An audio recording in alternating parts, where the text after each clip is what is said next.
नहमदुहु व नुसल्ली अला रसूलिहिल करीम अम्मा बाद फ़अऊज़ु बिल्लाहि मिनश शैतानिर रजीम बिस्मिल्लाहिर्रहमानिर्रहीम। नाज़रीन, आज की इस नशिस्त में मैं आपको खुशामदीद कहता हूँ। आज की इस नशिस्त में हम बात करेंगे सूरह बकरा आयत नंबर 15 पे, जिसका तर्जमा कुछ यूँ है: अल्लाह उन्हें उनके मजाक की सज़ा देता है और उन्हें ढील देता है ताकि वो खुद अपने अंजाम तक जा पहुँचें, सो वो खुद अपनी सरकशी में भटक रहे हैं। नाज़रीन, इस आयत मुबारका में सबसे पहले मजाक को समझने की ज़रूरत है। मजाक है क्या? वो मजाक जिसमें तंज शामिल हो जाए वो दूसरों के लिए अजियत का बाइस बनता है, जबकि वो मजाक जिसमें मजाह शामिल हो जाए वो दूसरों के लिए राहत का बाइस बनता है। तो हमें ऐसा मजाह करना चाहिए, ऐसा मजाक करना चाहिए जिसमें मजाह शामिल हो, ताकि दूसरे लोगों की दिल आज़ारी ना हो। तो नाज़रीन, इस आयत मुबारका को समझने के लिए आए आका करीम की ज़िंदगी से कुछ वाक़यात लेते हैं और उन वाक़यात से इस मजाक को समझने की कोशिश करते हैं। वो कौन से लोग थे जिन्होंने आका करीम के साथ मजाक किए और अल्लाह सुब्हानहु व तआला ने उन लोगों को ढील दे दी और वो खुद ही अपनी सरकशी की वजह से अपने अंजाम को पहुंच गए। आज जो मैं सबसे पहला वाक़या आपसे बयान करूंगा वो है सही बुखारी की हदीस नंबर 240। एक दफ़ा हमारे प्यारे आका करीम हज़रत मोहम्मद मुस्तफ़ा सल्लल्लाहु अलैहि वसल्लम काबा के नज़दीक नमाज पढ़ रहे थे और अबू जहल और उसके कुछ साथी भी वहाँ पर बैठे हुए थे। तो इनमें से एक ने दूसरे को कहा कि तुम में से कोई शख्स है जो कबीले की तरफ जाए और जो ऊँटनी ज़िबा हुई है उसकी ओजड़ी उठा के ले आए, ताकि जब मोहम्मद सल्लल्लाहु अलैहि वसल्लम सजदे में जाएं तो उस ओजड़ी को उनकी पीठ पर रख दिया जाए। तो नाज़रीन, ज़रा गौर कीजिएगा, ये वो लोग हैं जिन्होंने आपके और मेरे प्यारे आका करीम के साथ मजाक किए, और इनका अंजाम भी क्या हुआ उस पर भी आगे चल के मैं बात करता हूँ। अच्छा, उनमें से एक ऐसा बदबख्त था, उसने ऐसा ही किया। जब प्यारे आका करीम सजदे की हालत में गए तो उसने क्या किया, वो जो ऊँटनी की ओजड़ी थी वो लाकर आका करीम के कंधों के दरमियान रख दी। अब्दुल्ला बिन मसूद रज़ी अल्लाह ताला अन्हो ये सारा मंजर जो है वो देख रहे थे, मगर वो कुछ कर ना सकते थे।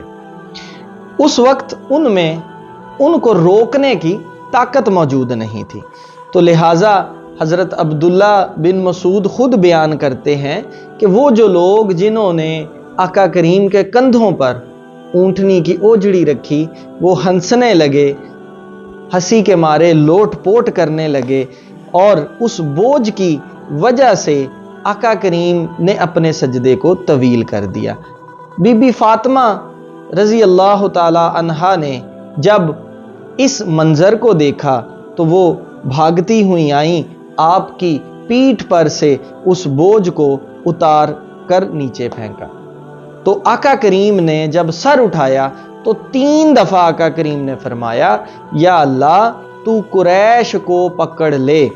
ये बात इन काफरों पर बहुत भारी हुई।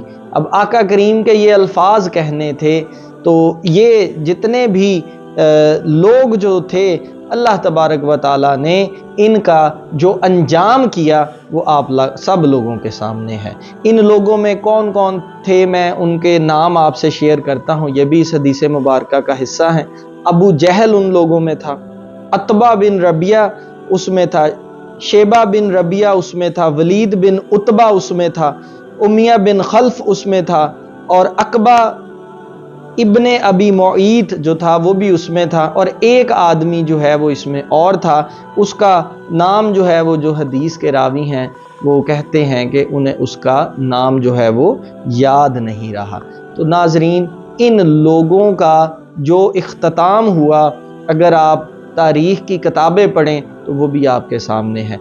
अबू जहल जो है वो वासिले जहन्नम हुआ, जंगे बदर के अंदर वो जो है वो मारा गया। तो जिन लोगों ने आका करीम के साथ मजाक किए, अल्लाह रब्बुल इज़्ज़त ने क्या किया, उनको ढील दे दी। ढील देने से मुराद जो हक की बात थी वो उनके दिल में ना उतर पाई, और वो अपनी उसी सरकशी में भटकते रहे, और अल्लाह तबारक व तआला ने उनको वासले जहन्नम कर दिया, दोज़ख के गढ़ों में जो है वो डाल दिया। तो ये नाजरीन एक वाक़या हदीस मुबारका की रूह से मैंने आपके सामने रखा कि वो लोग जो मजाक करते थे किसके साथ, आका करीम के साथ। एक और हदीस मुबारका, एक और बंदे का इस हदीस मुबारका में तज़किरा करूँगा, इसने भी मजाक किया आका करीम के साथ। अल्लाह रब्बुल इज़्ज़त ने कुरान के अंदर एक आयत उतार दी। वो क्या हदीस मुबारका है और वो कौन सी आयत है, वो मैं अभी आपसे शेयर करता हूँ। मिशकात की हदीस है, 5846 नंबर है इस हदीस का। हज़रत इब्ने अब्बास बयान करते हैं कि जब ये आयत उतरी, कौन सी आयत, कि अपने करीबी रिश्तेदारों को डराएं, तो आका करीम जो है वो अपने हुजरे से बाहर तशरीफ लाए, सुफा पर चढ़कर आवाज देने लगे, बनु फहर, बनु अदी। आपने क्रैश के कबीलों को आवाज दी, हत्ता कि वो सब जमा हो गए, और अगर कोई खुद आ नहीं सका तो उसने क्या किया, उसने अपना नुमाइंदा भेज दिया। देख क्या मामला देखने में आया। अच्छा, इस जो है वो सारे मजमे में कुरैश की तरफ से अबू लहब भी आ गए। आप सल्लल्लाहु अलैहि वसल्लम ने फरमाया, मुझे बताओ, अगर मैं तुम्हें कहूं कि इस पहाड़ के पीछे से एक लश्कर आएगा और वो आप लोगों पर हमला कर देगा, तो इस पर आपकी क्या राय होगी? उन्होंने कहा, यकीनन आपने सच ही कहा है, उसकी वजह क्योंकि हमने आपको हमेशा सच्चा पाया है। अच्छा, आप सल्लल्लाहु अलैहि वसल्लम ने फरमाया, मैं सख्त अजाब से जो तुम्हारे सामने आ रहा है तुम्हें डराता हूं। अबू लहब उठा, नाउज़ु बिल्लाह, बोला कि आप हलाक हो जाएंगे इसलिए कि तुमने हमें जमा किया था। तो उस अबू लहब के इन लफ्ज़ों के नतीजे में अल्लाह रब्बुल इज़्ज़त ने कुरान में एक सूरत नाज़िल फरमाई, और वो सूरत क्या थी कि अबू लहब के दोनों हाथ टूट जाएं और वो क्या हो जाए, वो बर्बाद हो जाए। और अगर आप तारीख़ की किताबें पढ़ें तो अबू लहब का क्या अंजाम हुआ वो भी आप सब लोगों के सामने है। तो ये दोनों अहादीस मुबारका कोट करने का मकसद क्या था, बताना ये ज़रूरी था कि वो लोग जिन्होंने मजाक किया उनका अंजाम अच्छा नहीं हुआ। अल्लाह रब्बुल इज़्ज़त ने क्या किया, उनको ढील दी, उन्हें उनके मामलात पर छोड़ दिया, उन्हें उनके हाल पर छोड़ दिया। और बदले में क्या हुआ, बदले में ये हुआ कि अल्लाह रब्बुल इज़्ज़त ने जो हक था वो उनके हलक से नीचे भी उतरने नहीं दिया। जो सच्ची बात थी वो उन तक पहुंची तो सही, लेकिन उनके अंदर ना उतर पाई। तो ये थे नाजरीन दो वाक़यात जो इस आयत मुबारका से रिलेटेड थे, और वो मैंने आपसे शेयर किए। और यहाँ पर एक कुरान की आयत भी आपसे शेयर करता हूँ, सूरतुल इनआम आयत नंबर 10। अल्लाह रब्बुल इज़्ज़त इरशाद फरमाता है, और बेशक आपसे पहले रसूलों के साथ मजाक किया जाता रहा, फिर उनमें से मस्खरापन करने वालों को उसी ने आ घेरा जिसका वो मजाक उड़ाते थे। तो नाजरीन, यहाँ से एक और बात बड़ी वाज़िया है कि जब आप हक की बात करेंगे तो क्या होगा, लोग आपका मजाक उड़ाएंगे, लोग کیا کریں گے؟ آپ کو تانے دیں گے، اور بدلے میں کیا ہوگا؟ بدلے میں آپ کے معاملات کو وہ خراب کریں گے، جو ہے وہ معاملات خراب ہوتے چلے جائیں گے۔ اچھا، اسی آیت کو اگر ہم آج کی روح میں دیکھیں تو ناظرین، آج کے دور میں اگر ہم کیا کریں؟ حق کی تبلیغ کریں تو لوگ ہمارا بھی مذاق اڑائیں گے۔ میں آپ سے اپنی مثال، اپنے کچھ تجربات آج شیئر کروں گا کہ جب میں نے حق کی بات کرنا شروع کی، قرآن کا مطالعہ کرنا شروع کیا، تو میرے ساتھ کیا ہوا، آج میں وہ تجربات بھی آپ سے جو ہے وہ شیئر کروں گا۔ اور ان تجربات کو سننے سے پہلے ایک بات دماغ میں بٹھا لیجئے گا۔ وہ بات کیا؟ کہ زمانہ جو آج چل رہا ہے، آج سے 1400 سال پہلے بھی یہی زمانہ تھا۔ ایسے ہی لوگوں نے تنگ کیا تھا، کن کو؟ ان لوگوں کو جو حق بات کیا کرتے تھے۔ تو اپنے کچھ ذاتی تجربات میں آپ سے جو ہے وہ شیئر کرتا ہوں۔ میں 2-3 سال پہلے جب میں نے قرآن پاک کا مطالعہ کرنا شروع کیا اور خود کو بدلنے کی کوشش کی، تو ناظرین، میرے جو دوست احباب تھے، میرے رشتہ دار تھے، مجھے ان کی طرف سے بہت سارے طعنوں کا سامنا کرنا پڑا، لیکن میں گھبرایا نہیں۔ میں نے اپنا سفر جو ہے وہ جاری رکھا۔ لوگوں نے بہت تنگ کیا، لیکن اللہ کی رحمت سے اور اپنے پیر و مرشد کے کرم کی بدولت میں آج آپ جو بھی ہوں آپ کے سامنے ہوں۔ اچھا، میں کچھ باتیں خصوصاً بالخصوص آپ سے شیئر کروں گا۔ میرا ایک دوست جو ہے وہ کولیگ ہے میرا، میرے ساتھ جاب کرتا ہے، مجھے کہتا، یار تم نے پی ایچ ڈی کی ہوئی ہے ریاضی میں، جاؤ جا کے اپنی ریاضی پڑھاؤ کلاسز میں جا کے، تمہارا اس دین سے کیا کام ہے؟ میں نے بڑے تعجب کے ساتھ، بڑی حیرانی کے ساتھ اس کی طرف دیکھا، یار یہ کیا رہا ہے۔ اچھا، دوسرا، جب میں نے یہ سنت رسول رکھی، مجھے میرے رشتہ داروں نے میرے پہ ٹیگ لگا دیا، لو جی مولوی آ گیا ہے۔ یہ وہ ذاتی ایکسپیرینس ہیں جو مجھے فیس کرنا پڑے۔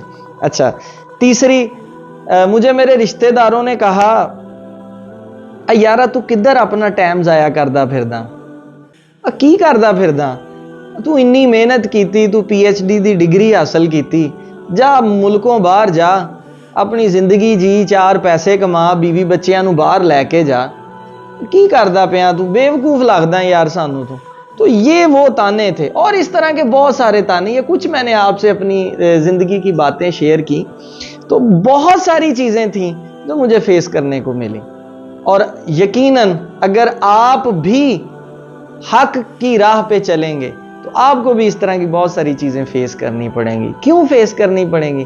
کیونکہ یہ میرے آقا کریم کی سنت ہے۔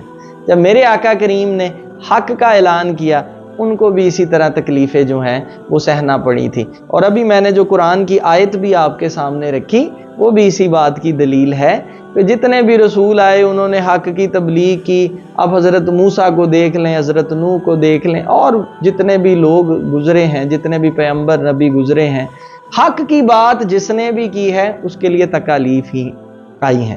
تو اس چیز کو اپنے دماغ میں رکھیے گا، اگر آپ میں حوصلہ ہے، ہمت ہے حق کی بات کرنے کا، تو تکالیف کے لیے جو ہے وہ تیار ہو جائیے گا۔ اسی بات کو میں ایک اور اینگل سے اب آپ کے سامنے پیش کرتا ہوں۔ وہ اینگل کیا ہے؟ یہ تو وہ مذاق تھے جو معاشرے نے میرے ساتھ کیے۔ کچھ مذاق ہم بھی اللہ سبحانہ و تعالیٰ کے ساتھ کرتے ہیں۔ بڑی غور سے اور فکر کے ساتھ اس بات کو سنیے گا۔ کچھ مذاق وہ ہیں جو ہم بھی اللہ رب العزت کے ساتھ جو ہیں وہ کرتے ہیں۔ ٹھیک ہو گیا؟ اچھا، اب وہ مذاق کیا ہے؟ سب سے پہلا مذاق جو ہم اللہ رب العزت سے کرتے ہیں، ہم مسلمان ہوئے کلمہ طیبہ کو پڑھ کے، اور کلمہ طیبہ ہے لا الہ الا اللہ محمد الرسول اللہ، اور اس کلمہ طیبہ کی ابتدا ہی لا سے ہو رہی ہے، اور لا کا معنی ہے خود کی نفی کرنا۔ اپنے زندگی کے معاملات میں دیکھیں، کیا میں خود کی نفی کر رہا ہوں؟ اگر تو میں کر رہا ہوں تو اٹ مینز میں صراط مستقیم پر ہوں، اور اگر میں نہیں کر رہا تو اس کا مطلب میں اللہ رب العزت کے ساتھ مذاق کر رہا ہوں، اور مذاق والوں کا جو ہے وہ انجام کیا ہوگا؟ اللہ انہیں ڈھیل دے گا۔ ڈھیل کے بدلے میں کیا ہوگا؟ وہ اپنی سرکشی میں خود ہی بھٹکتے رہیں گے۔ تو دوسری بات، یہ تو میں نے پہلا جو مذاق رکھا جو ہم اللہ رب العزت کے ساتھ کرتے ہیں۔ دوسری بات، اپنے اندر ذرا جھانک کر دیکھیں، کیا آپ نے جھوٹ کو چھوڑ دیا؟ اپنے اندر ذرا جھانک کر دیکھیں، کیا آپ نے طمع اور لالچ کو چھوڑ دیا؟ یہ میں آپ سے سوال کر رہا ہوں، تنہائی میں بیٹھ کے سوچئے گا۔ اگر تو یہ ساری چیزیں آپ کے اندر موجود ہیں تو اس کا مطلب آپ بھی اللہ رب العزت سے کیا کر رہے ہیں؟ مذاق کر رہے ہیں۔ تنہائی میں بیٹھ کے سوچئے گا، کیا آپ نے اپنے اندر سے حسد، بغض اور کینے کو نکال دیا؟ کیا آپ نے اپنے اندر سے کنجوسی جو ہے اس کو نکال دیا؟ اچھا، اور اس طرح کی بہت ساری باتیں جو ہیں معمول کے مطابق ہم اللہ رب العزت کے ساتھ یہ جو ہے وہ مذاق کرتے ہیں۔ اچھا، پھر ہم پتہ کیا کہتے ہیں؟ پھر ہم یہ کہتے ہیں یار میں نماز پڑھدا واں، روحانیت نہیں لبدی، یار میری زندگی چ سکون نہیں ہے، یار میرے کاروبار چ برکت نہیں ہے، یار میرے بچے میری گل نہیں مانتے۔ اور یار کس طرح آپ کی زندگیوں میں سکون آئے گا؟ اللہ رب العزت کے جو فیصلے ہیں ان کے تو آپ اگینسٹ چل رہے ہیں، اللہ رب العزت کے ساتھ تو آپ مذاق کر رہے ہیں۔ جب تک آپ اللہ رب العزت کے ساتھ اس مذاق کو نہیں ختم کریں گے، اللہ رب العزت کیا کرے گا؟ آپ کو ڈھیل دیتا جائے گا، وہ اپنی یاد کی توفیق بھی آپ سے چھین لے گا۔ تو ناظرین، ان باتوں کو بڑی توجہ سے جو ہے وہ سمجھنے کی کوشش کیجئے گا، اور جب تک ہم اپنے اندر سے تمام منفی جذبات نکال کر باہر نہیں پھینک دیتے، تب تک ہمیں اپنے رب کا قرب حاصل نہیں ہو سکتا۔ یہ جتنی بھی باتیں کی یہ میرا فیصلہ نہیں ہے، آج میں نے اس نشست میں جتنی بھی باتیں کی یہ میرا فیصلہ نہیں ہے، یہ میرے رب کے قرآن کا فیصلہ ہے، میرے رب کا فیصلہ ہے۔ دعا کرتا ہوں اللہ رب العزت ہمیں ان تمام باتوں کو سمجھنے کی توفیق عطا فرمائے، آمین۔